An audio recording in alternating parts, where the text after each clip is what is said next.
Marcos Apóstolo, bom dia, tudo bem? Bom dia, Carol. Bom dia a toda a audiência. Um prazer poder participar mais uma vez.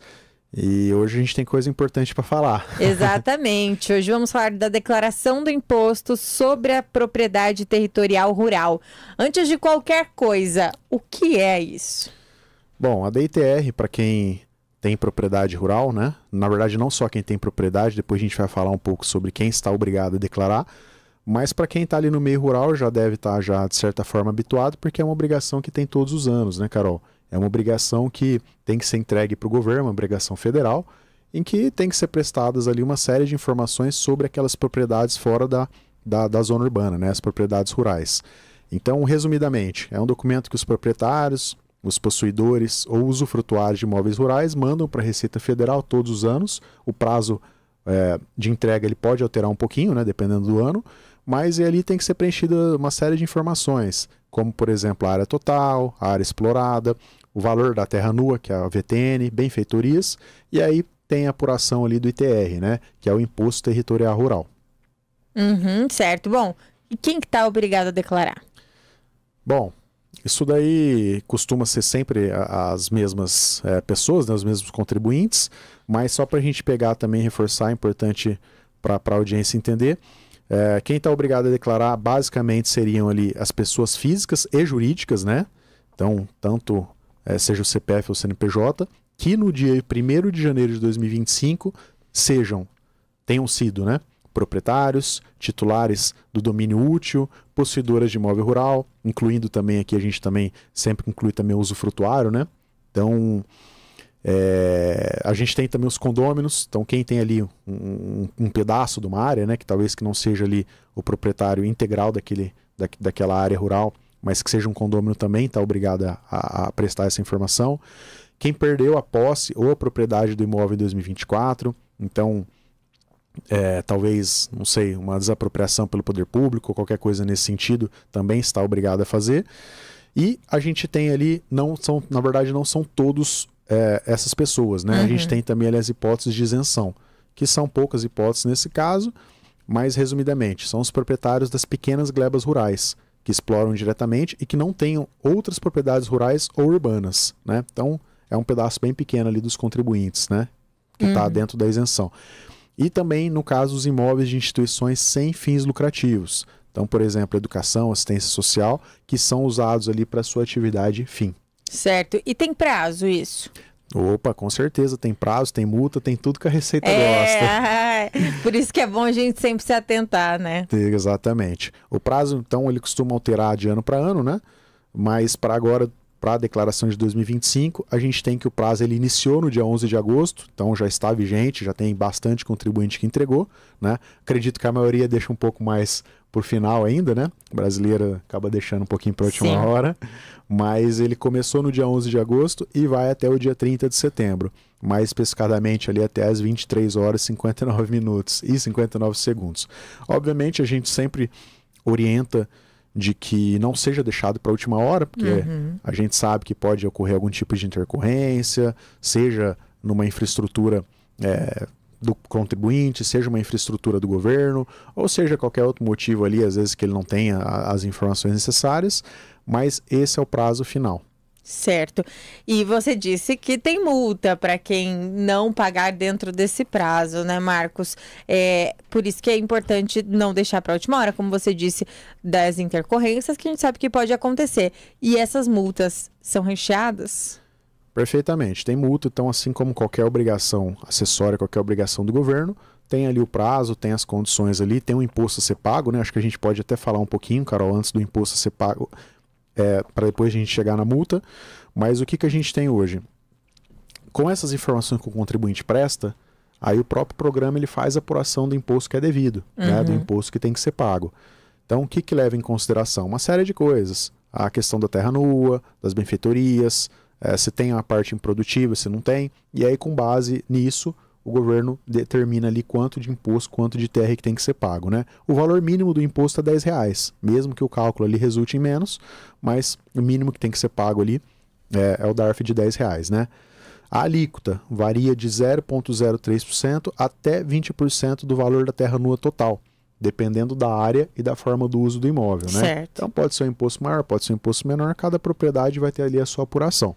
E esse imposto pode ser pago até em 4 cotas, né? Então às vezes o contribuinte, dependendo ali, se for um valor um pouquinho mais alto, quiser parcelar isso, pode ser feito até 4 cotas, mas a gente sempre instrui os clientes, os contribuintes, que tem correção nisso, né? E a correção é pesada. Então a correção, que são juros ali, seria a Selic mais 1% no mês do pagamento, né? Depois da primeira parcela.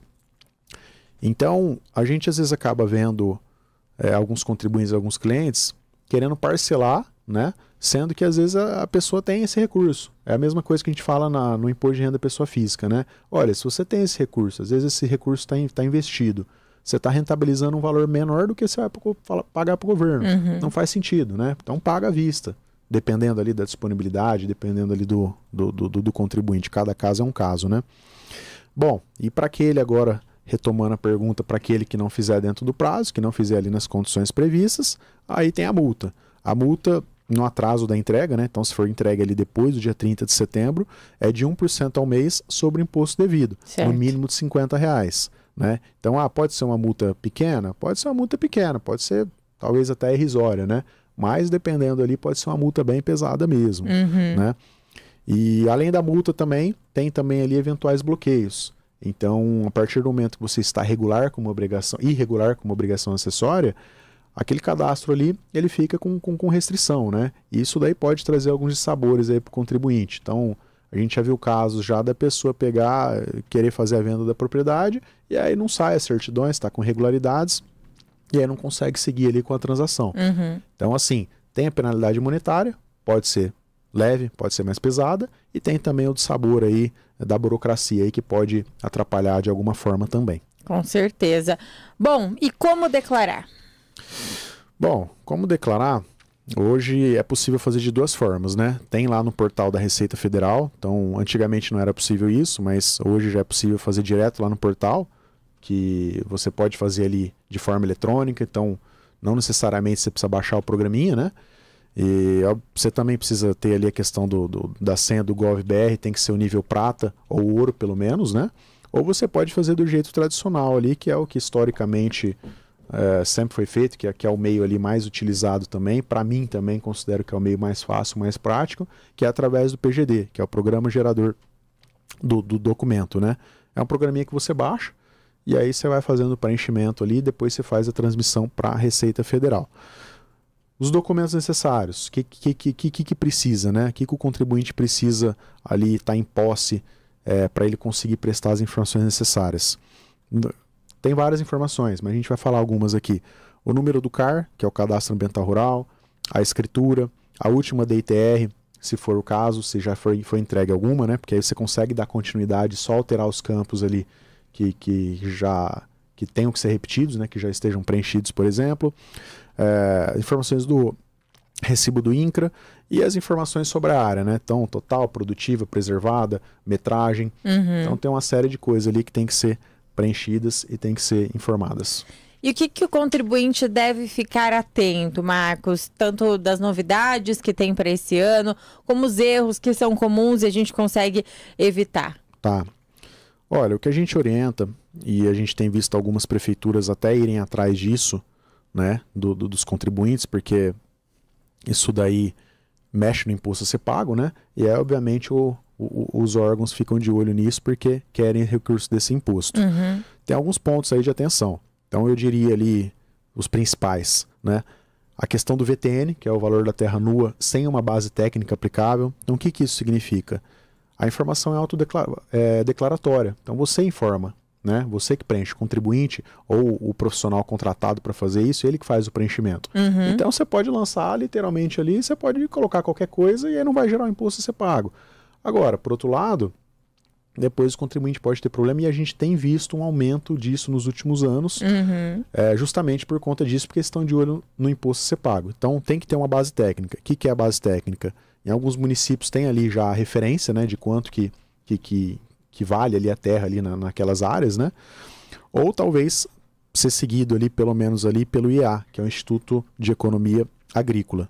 Então, a questão do VTN ali sem uma base técnica, acho que é um ponto de extrema atenção que o contribuinte tem que tomar cuidado. Certo. Omissão de áreas preservadas ou improdutivas, isso daí mexe no imposto também. Então, uma omissão ali pode também ser alvo de um questionamento, e é importante ali também que tenha bastante atenção em relação a isso, né?